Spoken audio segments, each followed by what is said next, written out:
1888년 12월 23일 밤, 한 남자가 면도칼로 자신의 귀를 잘랐습니다. 하지만 그 미치광이가 남긴 그림은 오늘날 1,500억 원 이상의 걸작이 되었습니다. 절망 끝에서 탄생한 인류 최고의 밤하늘, 그 비밀을 지금 공개합니다. 그는 자신의 그림을 실패작이라 불렀습니다.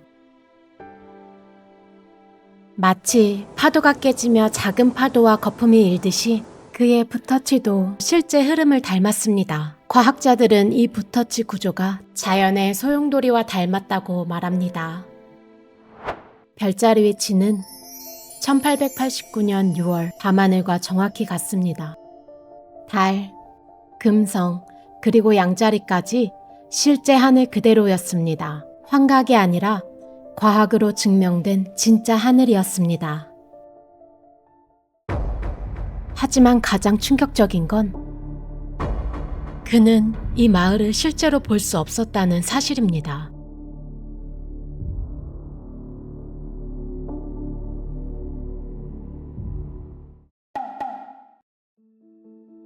그 남자는 꿈을 꾸고 있었습니다. 화가들의 공동체를 세워 예술가들이 함께 모여 사는 유토피아를 만들고 싶었던 것. 그의 이름은 바로 빈센트 반 고흐였습니다. 모든 건 1888년 프랑스 남부 아르에서 시작되었습니다. 빈센트는 동생 테오와 서신을 주고받으며 예술가들과 함께하는 유토피아의 꿈을 서로 공유했죠.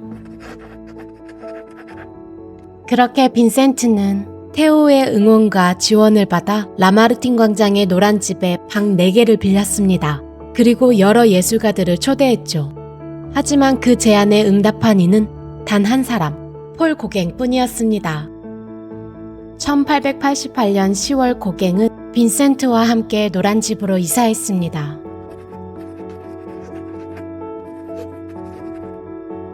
빈센트에게 고갱은 영웅 같은 존재였습니다. 세련되고 성공한 화가, 함께라면 새로운 예술을 만들 수 있으리라 믿었죠. 하지만 고갱에게 빈센트는 그저 무명의 시골 화가에 불과했습니다. 두 사람의 예술 간의 차이도 극명하게 달랐습니다. 빈센트는 눈앞의 자연을 직접 관찰하며 그리는 사실주의자였고, 고갱은 기억과 상상으로 그리는 상징주의자였죠. 어느 날 고갱은 빈센트가 아끼고 존경하던 진호 부인을 그렸는데 술집을 배경으로 그려넣어 전혀 다른 분위기로 만들었죠. 이것은 빈센트가 소중하게 지켜온 가치와 정면으로 충돌하는 일이었습니다. 같은 인물, 같은 시간, 하지만 완전히 다른 시선. 빈센트는 깨달았습니다. 고갱은 내가 사랑하는 모든 것을 이해하지 못하는구나. 라고 말이죠. 두 사람의 매우 다른 성격은 긴장감을 꾸준히 고조시켰습니다.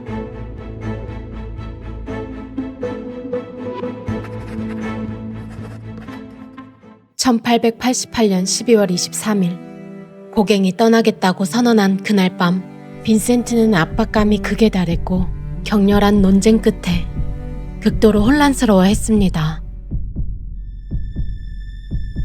그날 저녁, 충격적인 일이 일어났습니다.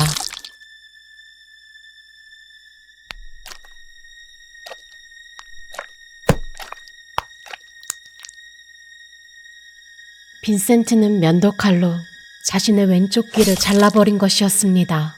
더 충격적인 건 그는 그것을 종이에 감싸 마을의 한 여성에게 가져갔다는 사실입니다.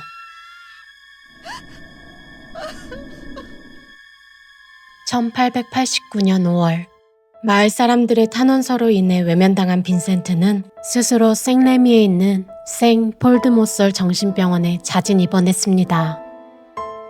당시 그 정신병원의 페이롱 의사는 그가 급성 정신착란과 환각을 동반한 간질의 일종을 앓고 있다고 진단했습니다.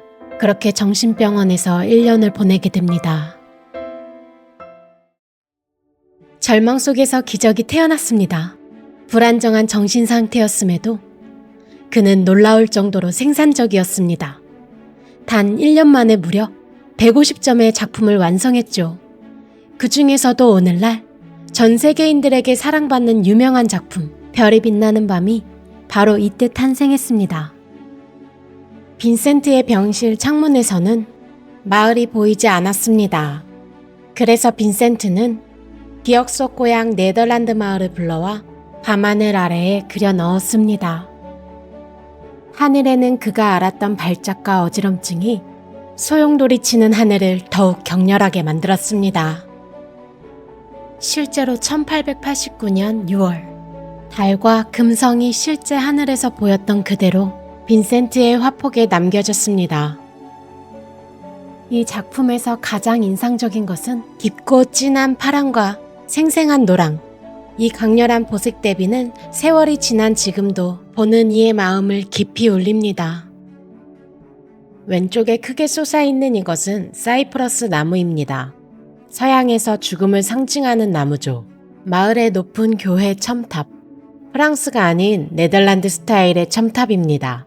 빈센트는 죽음을 앞두고 고향을 그리워했던 마음이었을까요? 이 그림은 빈센트의 마지막 고백처럼 보입니다. 어둠과 절망 속에서도 꺼지지 않는 희망을 그려낸 작품이었습니다. 빈센트가 실패작이라 부른 이 그림은 지금 어떻게 됐을까요? 추정가치 수백억 원 이상입니다. 매일 수천 명이 뉴욕 현대미술관을 찾아 이 그림 하나를 보기 위해 줄을 섭니다. 영화, 음악, 패션, 대중문화 속에서도 별이 빛나는 밤은 끊임없이 재해석되고 있습니다. 아이러니하게도 생전 빈센트가 팔 수 있었던 그림은 단 한 점. 지금 돈으로 약 2천만 원 정도에 불과했습니다. 그렇지만 오늘도 누군가는 이 그림을 보며 위로를 받고 있습니다. 1888년 귀를 자른 미치광이, 1889년 절망의 병실에서 그린 실패작, 그 모든 고통이 세기를 넘나들며 인류의 큰 위로가 되었습니다. 빈센트는 증명했습니다. 가장 깊은 절망 속에서도 가장 아름다운 희망이 태어날 수 있다는 것을. 여러분은 이 밤하늘에서 무엇을 보시나요? 절망일까요? 희망일까요? 좋아요, 구독, 알림 설정해 주시고 댓글로 여러분만의 해석을 들려주세요.